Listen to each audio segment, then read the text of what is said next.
Good evening and welcome to a new edition of the news. His Majesty King Abdullah opened the third ordinary session of the 18th Parliament with a speech from the throne. In his speech, the King said that the process of development in Jordan, as in other countries, has been marred by some mistakes and challenges, which we must learn from, resolve and prevent from reoccurring so that we may move forward. He said that dissatisfaction with the way current challenges are being addressed is the result of a weakening public trust in government institutions, as well as an atmosphere of skepticism that leads to frustration and withdrawal. Jordan, he added, as a state of law, will not allow the selective implementation of the law, noting that all Jordanians have an equal right to justice and that corruption will not be left unaddressed to become a chronic social illness. The state's institutions, His Majesty said, are well capable of uprooting corruption and holding to account those who dare to encroach on public funds. His Majesty highlighted the need to reinforce state institutions against corruption by enhancing oversight bodies and ensuring accountability, completing the e-government project and maintaining ongoing assessment and development of administrative staff to ensure efficiency and integrity and elevate the quality of public services. His Majesty urged the government to work to enhance the quality of health, education and transport services, adding that all employees at public institutions must take pride in serving Jordanians. Due to the ineffectiveness of traditional economic paradigms in addressing challenges and meeting the growing needs of citizens, the government, in line with its plans, must develop a realistic economic model that stimulates growth, addresses the exacerbated debt, and attracts investments, the King added. His Majesty said that caution is required in dealing with those who may willingly or inadvertently spread rumors and baseless accusations to harm reputations and undermine or deny achievements. Jordan, the King said, is a country with a mission rooted in the principles of the Great Arab Awakening, noting that this is what drives Jordan's strong stand against injustice, its pursuit of peace, defense of Islam, and advocacy of moderation, tolerance, modernity, and openness. On the Palestinian issue, King Abdullah said that injustice against the brotherly Palestinian people must end to enable them to establish independent sovereign state on the 1967 lines with East Jerusalem as its capital. Regarding terrorism, the King said Jordan remains committed to its leading role in fighting terrorism and extremism, noting that these dark ideologies have no place in a free and democratic Jordan. Upon the King's arrival at the Parliament, accompanied by His Royal Highness Crown Prince Hussein, the artillery performed a 21-gun salute and the national anthem was played.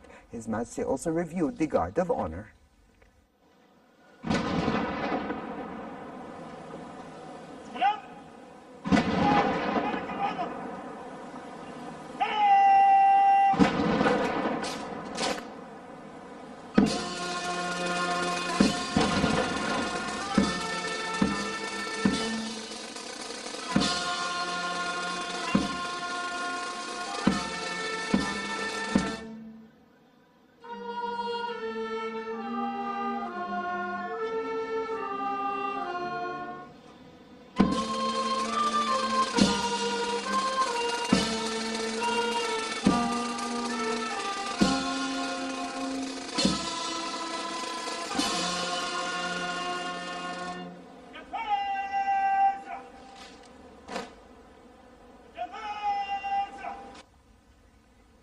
The opening of the ordinary session was also attended by Her Majesty Queen Rania, a number of royal family members, the Prime Minister, and top civil and military officials.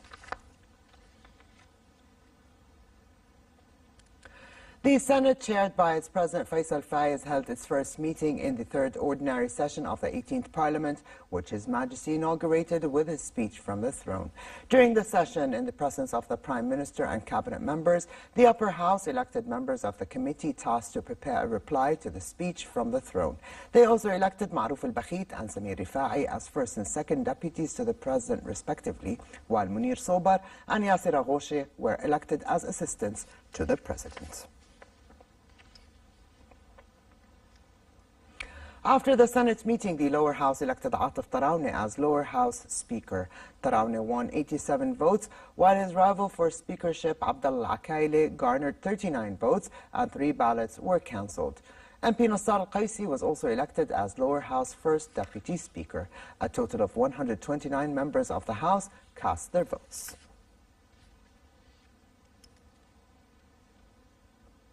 The Jabal Nasib border crossing between Jordan and Syria will reopen tomorrow. State Minister for Media Affairs Government spokesperson Jumana Ghnimat said technical teams from both countries met at the Jabal Border Center today and agreed on the final arrangements to open the crossing as of tomorrow, Monday the 15th of October.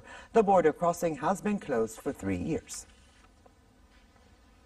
Jordan is standing by Saudi Arabia against any rumors and campaigns targeting the kingdom without being based on facts. Government spokesperson Jumana Ghnimat also voiced Jordan's support of the Saudi position, stressing the need for reason and wisdom in the search for the truth. The minister underscored the strategic relations between the two countries and expressed Jordan's rejection of any targeting of Saudi Arabia and its role and status in the Arab and Islamic world. Moving to sports and starting with the Shanghai Masters that saw Novak Djokovic continue his scintillating run of form as he breezed past Croatian Borna Coric to win the title.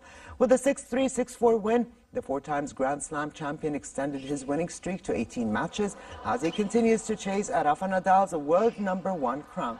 Djokovic will surpass Federer as world #2 when the next edition of the ATP rankings are released tomorrow.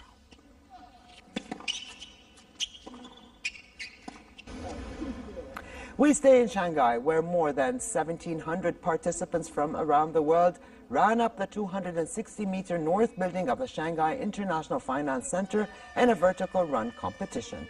Runners climbed up 1,460 steps to the finishing line at the 57th floor of the building. Polish national Piotr Lobondyński won the men's event with a time of 7 minutes 45 seconds, while Australian Susie Walsham won the fastest woman with a time of 9 minutes and 16 seconds.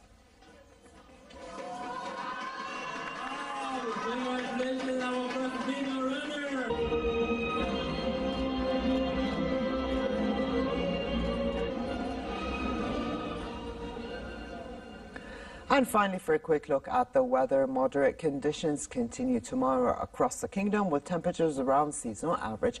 Winds will be northwesterly moderate to brisk, stirring dust in the eastern and southern parts of the country.